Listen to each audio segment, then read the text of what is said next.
Salut à tous, eh bien oui, c'est le grand retour du débriefing MX sur motorstv.com. Après chaque manche, on essaye de débattre de ce qui s'est passé, de ce qu'on a pu voir en direct sur Motors TV. Eh bien c'est le cas avec le Grand Prix de Lettonie qu'on a suivi grâce à notre ami et spécialiste Maxime Martin qui est avec moi aujourd'hui. Salut Maxime. Bonjour LFB, bonjour à tous. Ravi de t'accueillir dans ce débriefing MX et tu vas donc nous éclairer un petit peu sur les enseignements à tirer après ce Grand Prix de Lettonie où les courses s'enchaînent, disons, depuis le début de l'été. Là c'est fou, les pilotes ils tiennent bon physiquement d'ailleurs. Ça y est LFB, on a une petite pause le week-end prochain, donc ouais, ils vont ça pouvoir pas de changer refus. un petit peu. Ok, alors je te propose de commencer par le MX1, allez, allons-y, avec Cairoli donc qui a fait fort et qui a marqué de son empreinte ce rendez-vous. Parfaitement. Il gagne les deux manches plutôt aisément. Il n'y a aucun pilote qui a été en mesure d'aller le chercher ce week-end.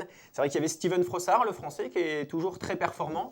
Il était derrière Cairoli, mais Cairoli a été un petit peu plus rapide ce week-end-là. Bon, de toute façon, tu te doutes bien que j'allais tout de suite te demander des nouvelles de notre Steven Frossard, qui joue le titre. Donc là, ouais, tu as le sentiment que toi, il y avait vraiment Cairoli qui contrôlait bien la situation et que Frossard, ça aurait été difficile pour lui? Ce week-end, oui. Même Steven l'a reconnu. Ce week-end, Antonio Cairoli était le plus rapide. Maintenant, Steven Frossard était le deuxième homme du week-end et je pense que sur d'autres week-ends, il va peut-être être en mesure, comme il l'a déjà fait cette année, de gagner des courses, de gagner des grands prix et le titre est encore dans ses pensées. Je pense, hein. En tout cas, là, il s'est bien rapproché du deuxième Clément Dessal durant ce week-end parce que Clément Dessal, ça a été difficile. Alors écoute, d'abord, effectivement, je constate, j'ai ma petite fiche, que Steven revient à 4 points seulement de Clément Dessal au championnat. C'est là, il y a une belle bataille pour la deuxième place. Est-ce que 42 et 46 points d'écart par rapport à Cairoli, c'est comblable? Oui, c'est ce que tu dis quand même? Oui, il reste encore 5 grands prix quand même. Ça reste un sport mécanique, il peut se passer beaucoup de choses. Donc voilà, 5 grands prix jusqu'à la fin de l'année. Steven, on l'a vu, il est capable de grandes choses, de grands jours. Donc pourquoi pas, il faut toujours y croire jusqu'au bout. D'accord. Alors qu'est-ce qui s'est passé pour Clément Dessal là, qui effectivement 8e et 8e des deux courses, c'est un peu loin. Oui, c'est un petit peu loin pour ce qu'on peut attendre de Clément Dessal, c'est vrai. Il fait partie des hommes potentiellement titrables, Clément Dessal. Mais là, il est vrai qu'il a eu une petite série de blessures et c'est difficile à revenir comme ça avec des grands prix qui se suivent, comme vous l'avez dit. Donc voilà, il va peut-être falloir attendre cette semaine. Là, il y a un week-end de repos. Il va pouvoir se remettre correctement avant d'arriver en plus chez lui. Ça sera à Lommel en Belgique. Voilà, donc effectivement, la prochaine manche, c'est une manche en fait belge dite de Lommel, mais c'est pas la. On appelle ça le Grand Prix de Lommel, non? Ou le Grand Prix de Belgique? Ouais, c'est le Grand Prix de Belgique, mais c'est vrai que Lommel en lui-même, c'est un circuit atypique. Parce que là, on va retrouver des conditions sablonneuses qui plaisent beaucoup aux Belges, justement, aux Hollandais. Bon, il n'y en a pas beaucoup de Hollandais là, en MX1, on verra en MX2 avec Jeffrey Herlings. Mais c'est vrai que voilà, là, les Belges vont avoir des chances de remonter un petit peu au classement, pourquoi pas, même si, on le sait, Antonio Cairoli habite à Lommel, par exemple. Il a un appartement là-bas. Oui, effectivement. Et puis beaucoup d'autres pilotes ont choisi de vivre en Belgique maintenant avec leur équipe pour s'entraîner au mieux dans les conditions sablonneuses. Voilà. C'est Écoute, vrai que l'écart actuellement est un petit peu moindre par rapport à ce qu'on connaissait les années passées. En revanche, est-ce que tu n'aurais pas tendance à dire que maintenant, avec Bobrichev, Evgeny qui a pris 2 troisième places, qui est à 82 points au championnat derrière Cairoli, et Nagel à 105, est-ce que là, il n'y a pas un petit peu quand même les 3 qui ont fait le trou? Si, ouais. J'ai envie de le dire. Il y a vraiment 3 pilotes qui sont maintenant capables d'être titrés. Maintenant, ça va jouer sur cette fin de saison. Bobrichev, c'est quand même la grosse révélation. Evgeny Bobrichev, c'est un Russe qui a eu un parcours assez atypique. Il est arrivé comme ça en championnat du monde. Et puis, il a été repéré l'année dernière. Il avait fait quelques gros coups d'éclat.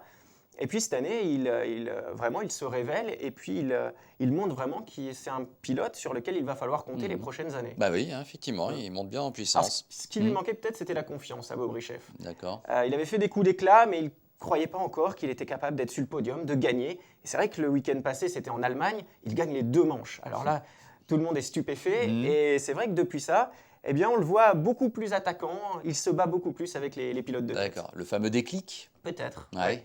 Bon. Mais tant mieux.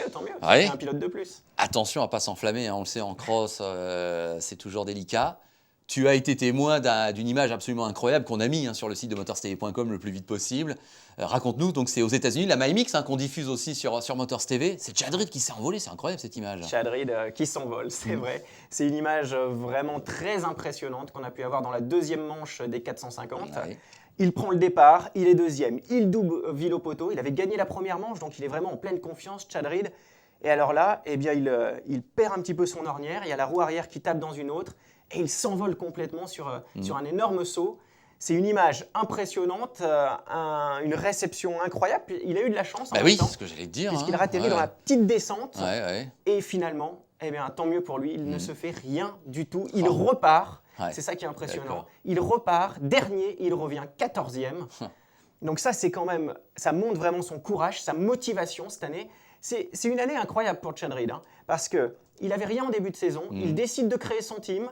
Il termine vice-champion de Supercross.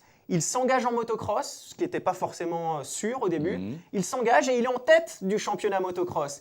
Et avec cet incident, il est remonté jusqu'à cette 14e place pour gagner un maximum de points et il est toujours leader. C'est incroyable. Et il fait le tour du monde avec cette vidéo, parce que Ouais. c'est vrai qu'à un moment donné, il est quoi? Il est à 10 mètres du sol, Ouais. en plein plongeon, si j'ose dire. C'est incroyable. Non, Et- c'est bon, des en tout cas, images, ouais. vous y allez sur motorstv.com, Voilà. il y a Faut l'image, la voir, faut y tout aller. simplement. Voilà. Bon.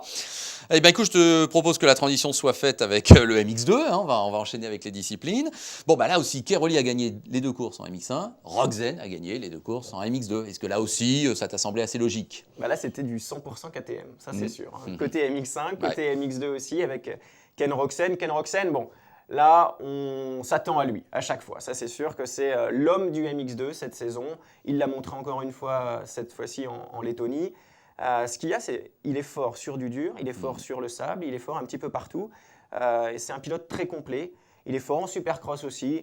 Donc voilà, c'est même plus une révélation, c'est maintenant la nouvelle star du motocross. Bah, si ce n'est que 27 points seulement d'avance au championnat sur Airlings. Tout à l'heure, on parlait de Keroli, c'est 42 points sur 2 salles. Alors, Roxen, il manage un petit peu moins son championnat ou... Bah, il a eu des petits soucis aussi cette saison. Il y a eu des grands prix où ça n'a pas fonctionné. D'accord. Donc voilà, c'est ce qui explique un petit peu l'écart réduit au niveau du classement provisoire.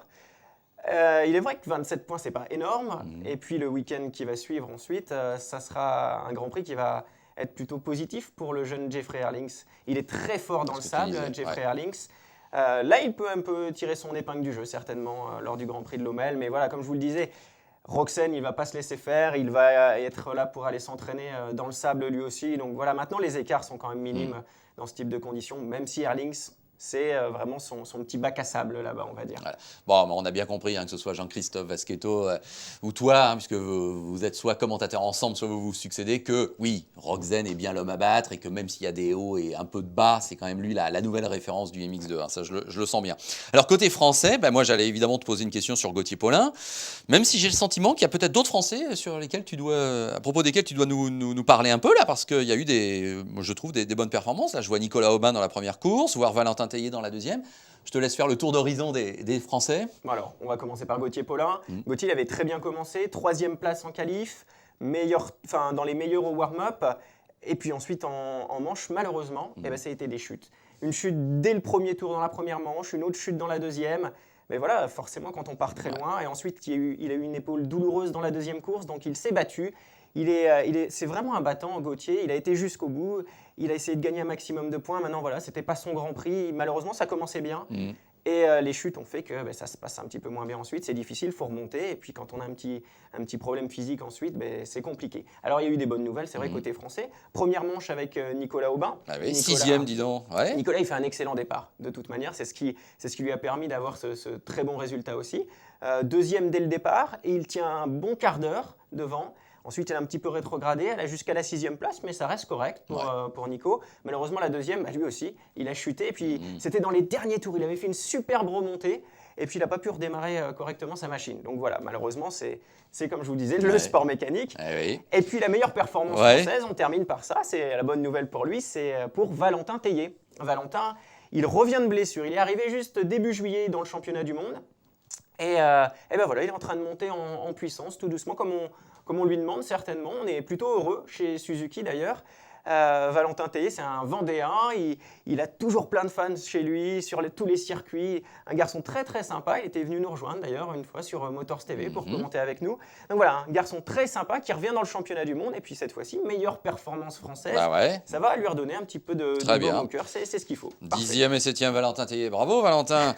Au championnat, Roxen, 27 points d'avance sur Erling, Searle à 76, ça se creuse un peu. Puis Gauthier maintenant, Paulin est à 103 points. Là aussi, on en parlait tout à l'heure, il y a peut-être un petit groupe qui s'est constitué. Et Gauthier, est dans le top 5, c'est sûr. Mais difficile peut-être d'espérer beaucoup mieux. Ça reste le meilleur français en MX2 pour l'instant. Donc voilà, il va se battre jusqu'au bout pour les victoires, je pense. Voilà, il reste des grands prix. Il peut encore être sur la 3e marche du podium, en tout cas. Donc voilà, non, c'est pas une mauvaise année pour Gauthier. Il reste parmi les grands favoris de cette catégorie-là. Bon, merci Maxime d'être passé. Donc, je crois qu'on a bien résumé un petit peu ce qu'il fallait dire et penser après ce Grand Prix de Lettonie. Donc, tu l'as dit, mini break. En fait, c'est une semaine, un week-end off, mais pas en MX US. Eh ben non. Oui. Et en plus, il y a une grosse actualité. Ça sera le retour de Marvin Musquin en championnat MX US. Ouais, là. Donc samedi 23 juillet, ça va être un grand rendez-vous avec le retour du français, forcément, Marvin Musquin. En direct, ça sera sur Motors TV. À 1h du matin. Mais la passion, il n'y a pas d'heure. Ça compte pas quand il y a la passion. Donc on sait que vous êtes passionné, on sait que vous allez être avec nous. Et puis c'est comme ça, c'est en direct, c'est 1h du matin, il faut vivre ça en direct. Voilà. Donc le MX US samedi prochain. Et puis on vous retrouve avec Jean-Christophe du côté du championnat du monde MX la semaine d'après à Lommel en Belgique. Et tel que tu nous en as parlé, là on a hâte d'avoir cette course déjà ça va et de être la voir. palpitant, je pense, ouais. Merci Maxime. Pas de problème. Merci d'être fidèle à motorstv.com. Vous n'hésitez pas, les vidéos, les news, le blog, les forums, enfin il y en a pour tous les goûts et c'était évidemment un site complet. Merci à vous, merci Maxime, à bientôt. À très bientôt, ciao.